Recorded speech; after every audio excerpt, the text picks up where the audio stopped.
uma boa, trabalhando num banco, né? Achando que a minha vida seria uma executiva, trabalhar no banco, com um salário todo final do mês, 13º, férias. E aí decidi que precisava mudar ares e fui fazer um intercâmbio em Madrid.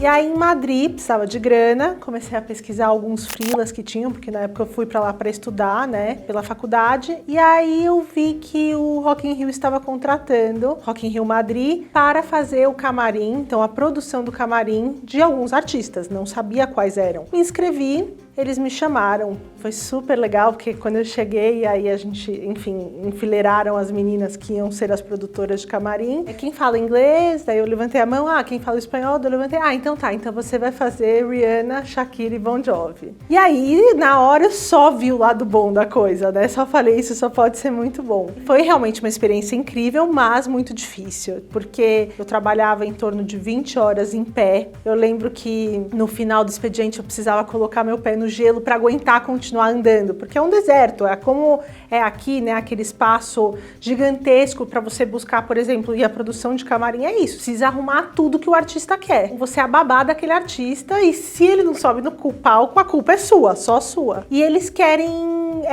a maior privacidade possível para aquele artista, então só você entra naquele camarim, né? E eu lembro que no caso da Rihanna, eu não podia falar direto com ela, eu precisava falar com a agente dela e a agente falava para ela. Então, mesmo eu falando a língua dela, estando próxima, precisava falar e falar. Foi engraçado porque eram coisas assim, às vezes, precisei buscar o carrinho de golfe para Rihanna subir no palco. Ia lá eu buscar um carrinho de golfe no meio do Rock in Rio para colocar a Rihanna no palco. Aquele glamour todo que as pessoas imaginam, no final não era tanto assim. E aí lembro que depois que foi a Shakira, que na verdade era a principal atração da noite, foi mais tranquila, ela era mais, pode ser pizza, qualquer coisa aqui pra gente tá bom. E uma outra situação engraçada foi com o Bon Jovi, que na hora de se apresentar ele falou hi, né, tipo, meu nome é John, como se eu não soubesse que o nome dele é John. E aí meu nome é Natalie, e aí me apresentei. Mas foi uma experiência muito bacana, porque você vê aquela máquina funcionando por trás para tudo aquilo que acontece para aquelas centenas de milhares de pessoas, e aí você vê que por trás tem uma máquina que não para, realmente, é super cansativo, mas foi uma delícia fazer parte desse universo.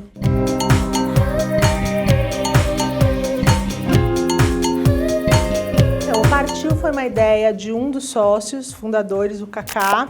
Na época eu trabalhava em uma agência, tinha a minha própria agência, uma agência digital, e aí ele me chamou, na verdade, para conversar sobre o que eu achava, já que era uma plataforma de financiamento coletivo online, todas as campanhas seriam, né, todas feitas online. Ele queria um pouco do meu expertise para entender como aquilo ia funcionar. E eu lembro que na primeira reunião ele falou, poxa, então por que você não vem fazer comigo essa ideia? Vamos colocar juntos para rodar. A ideia era uma plataforma de financiamento coletivo com incentivo fiscal. Ou seja, os projetos que são aprovados em leis de incentivo poderiam colocar campanhas na plataforma e as pessoas físicas, através de uma doação, poderiam abater do imposto de renda esse apoio ou essa doação para o projeto. E aí era genial, né? Na ideia, no conceito, me parecia, nós vamos ser o novo Uber de crowdfunding. E fui super feliz, a gente montou um time, na época éramos 6, um time perfeito, assim, tanto na parte de branding, né, de comunicação,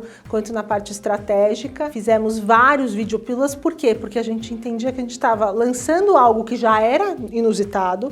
Na época tinha um outro site de crowdfunding no Brasil, grande, que era o Catarse, e que tinha chego recentemente, há um ano, em 2011, que é quando eles lançaram, e ao mesmo tempo introduzindo algo que é ainda super burocrático, que é que as pessoas não querem abordar o tema, que é o imposto de renda. Como vou reverter? Poucas pessoas conheciam, então eu precisava ensinar sobre a ferramenta e ensinar sobre o método, como fazer, né, o modelo de como você conseguia reverter esse imposto para a cultura. Então, na prática, foi mais difícil do que a gente pensava, porque as pessoas tinham uma barreira em colocar numa plataforma o imposto devido para ali calcular quanto elas poderiam abater. Além disso, a gente percebeu que a gente precisava de um investimento muito grande para explicar a essas pessoas, uma mídia para poder explicar a essas pessoas o que significa a reversão do imposto em cultura, que é a lei do fomento à cultura hoje, que as pessoas conhecem muito pela parte empresarial, as empresas apoiando, e conhecem pouquíssimo pela parte de pessoas físicas. Em 2014 teve um plot twist. A gente falou assim,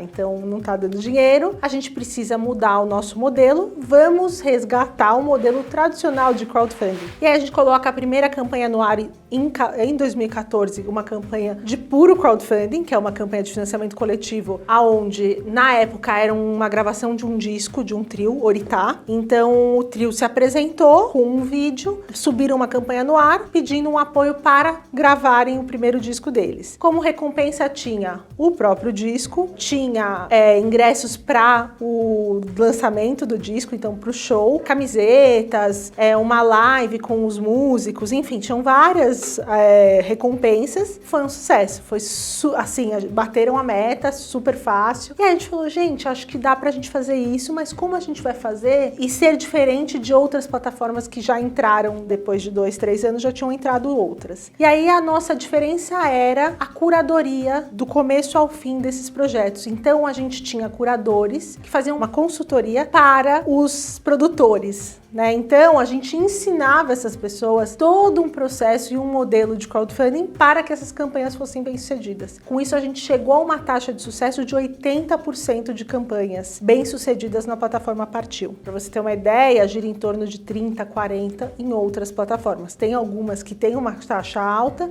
mas a média do mercado é de 40% de sucesso. Então a gente entendeu que o modelo, dessa forma de consultoria, fazia com que as pessoas atingissem a meta, porque você ensinava um método, né? A gente estava ali fazendo, a gente sabia como fazer. E aí o Partiu acontece neste formato até o ano passado, 2019.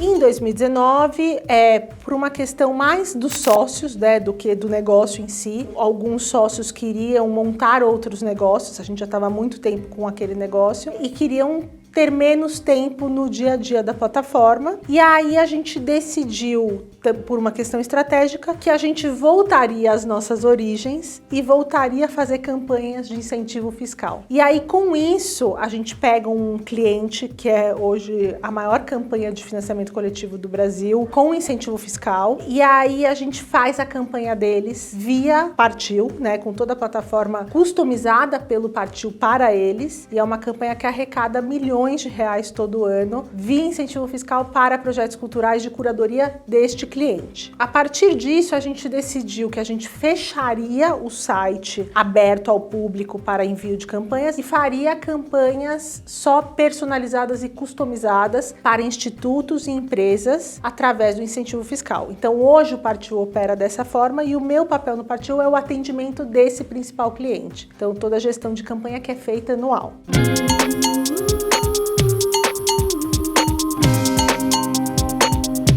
Então, em 2014, a gente apresentou a rede, na época, no SEMEC, eles abriram inscrição, então foram, acho que 300 inscritos empreendedores criativos de projetos. O Partiu foi um dos 14 finalistas. Entre os sócios, a gente escolheu que eu seria a pessoa que representaria o Partiu no curso. Então, a gente recebeu uma mentoria de 3 meses do nosso negócio, e dentro daquela mentoria, ao final, a gente faria um pitch para um banco, que era o patrocinador da rede, e ali no comitê desse pitch, quem ganhasse o melhor pitch ganharia uma bolsa em Babson. Então, depois de 3 meses, fomos lá, no final eram 7 finalistas, foram 14, daí depois teve mais um filtro, a gente chegou em 7, e aí a gente apresentou o pitch final do Partiu com o novo modelo de negócio de curadores, e aí a gente levou. E eu fui para Babson, fiquei 2 semanas lá num curso de empreendedorismo. Babson é uma universidade, uma faculdade de referência em empreendedorismo, e foi muito bom porque apresentar o meu modelo de negócio para alguém, um outsider por completo, um professor lá, ele deu alguns insights que foram matadores, assim.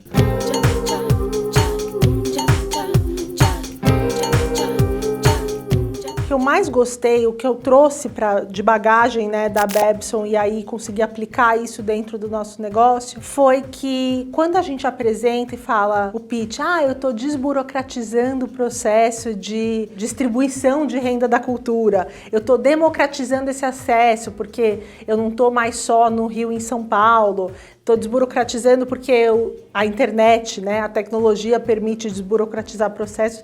Eu estou ampliando a participação da sociedade em projetos. Aí ele falou assim, mas quantos projetos você está fazendo? Deu, sei lá, 50, né, 100. Ele falou assim, em quais? Em quais localizações? Deu, capitais. Ele, então, você não está desburocratizando. Você não está democratizando. Foi um balde de água fria, né? Eu estava democratizando e desburocratizando dentro de uma bolha. E aí, o insight que a gente traz era como que qualquer pessoa de qualquer classe social, através do contato com o Partiu, consegue colocar um projeto no ar e ser bem-sucedido.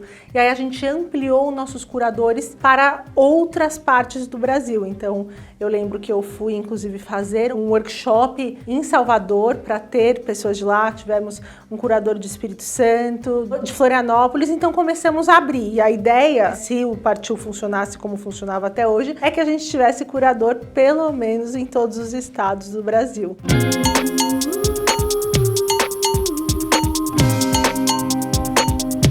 Coworking da Cura, só para explicar, as pessoas estão muito acostumadas quando eu falo coworking, que um coworking é um espaço para empreendedores, executivos trabalharem com uma mesa e levarem o próprio laptop. A diferença para o meu coworking é que é um espaço que são consultórios compartilhados, aonde profissionais da área da saúde locam esses consultórios, essas salas por hora. Então, um nutricionista, um fisioterapeuta, um psicólogo, ele tem ali algumas salas disponíveis, ele faz o booking disso online por um sistema que eu também desenvolvi, e aí ele tem acesso a qualquer uma das salas disponíveis para ele fazer o atendimento.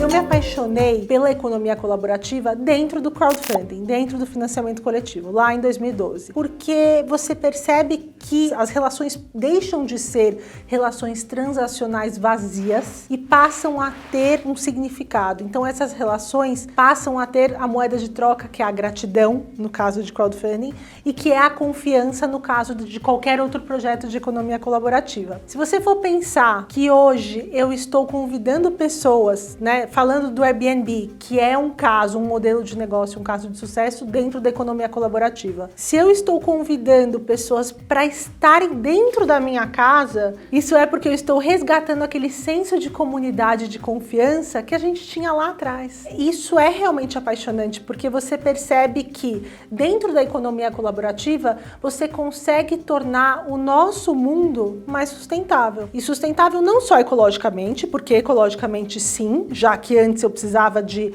um carro por pessoa para se locomover, e eu entendo hoje com o Uber, com outros aplicativos, que eu preciso de um carro para levar várias pessoas, além do transporte público. Você percebe que os bens vão durar mais, você precisa produzir menos para satisfazer a todos. No caso de espaço de coworkings, eu acho que eu me apaixonei tanto pela economia colaborativa que todos os meus momentos de lazer eu conseguia, de uma certa forma, identificar a economia colaborativa também nas minhas viagens. Então, em 2014, eu fui com meu marido para a África, a gente foi para a Etiópia, e aí a gente fez uma viagem conhecendo as tribos da Etiópia. E aí você percebe que eles estão colaborando o tempo inteiro. Eles moram juntos, eles trabalham juntos, e aí você entende que até na sociedade contemporânea a gente está resgatando isso através da economia colaborativa. O meu espaço de coworking é um resultado disso.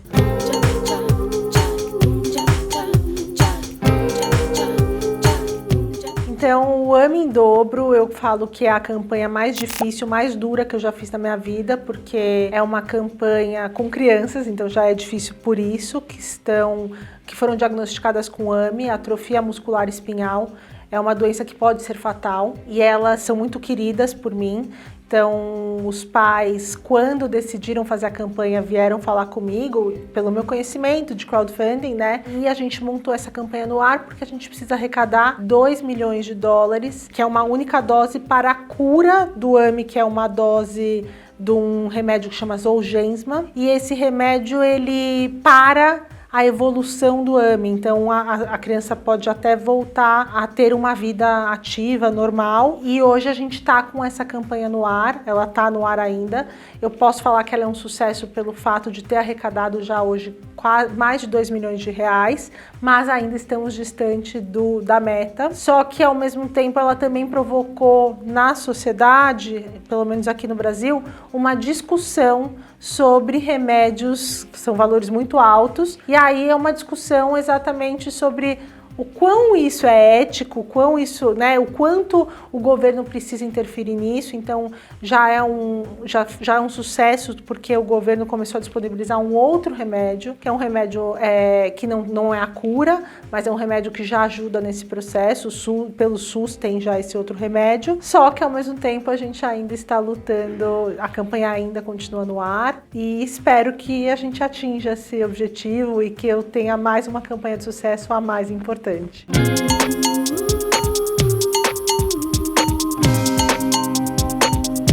Podcast Mulheres Positivas é o meu queridinho do momento. O podcast Mulheres Positivas veio num momento super bacana. Uma amiga minha de infância, a Fabi Saad, ela é fundadora do movimento Mulheres Positivas, que tem vários produtos. Eu sou apaixonada por podcasts e ela não tinha ainda dentro do movimento, né, da rede Mulheres Positivas, um podcast. E eu propus a ela, poxa, por que você não faz um podcast? Você já entrevista mulheres, são mulheres referências, mulheres dentro do mercado de trabalho que têm uma atuação relevante, que trazem casos de sucesso para a gente se inspirar. E aí ela falou, eu posso fazer, mas faz comigo, já que você gosta tanto de podcast, já que você conhece tanto, né, esse universo, vamos fazer juntas. Então foi uma parceria que começamos no final do ano passado, no final de 2019. Nós já temos mais de 10 episódios no ar. O formato do podcast é trazer sempre entre 1 e 2 convidadas dentro de um tema. Então, mulheres na saúde, mulheres na política, mulheres no cinema. A gente tem também, além das 2 mulheres convidadas, uma mulher referência, que pode ser inclusive uma pessoa que já faleceu. E a gente traz frases e até discute dentro da entrevista algumas questões dessa mulher que é referência naquele tema. E é um podcast que, nossa, é muito gostoso de fazer. As convidadas, até agora, a gente teve uma sorte, mérito também, né, do movimento, do projeto, mas pessoas incríveis. Então a gente teve, por exemplo, Mulheres High-Tech, né, que mulheres na área da tecnologia. A gente entrevistou a CEO da IBM e a diretora-geral do PayPal. E aí espero que não pare, porque tem tantos temas e é um assunto tão caro para mim, de tanta importância, que eu tô adorando fazer. O primeiro, eu confesso que quando eu fiz, eu achava que eu ia arrasar, porque eu adoro comunicação, eu adoro conversar, trocar. Eu achei que foi um desastre, mas aí a partir do terceiro eu peguei o gosto e eu falo que eu não paro mais.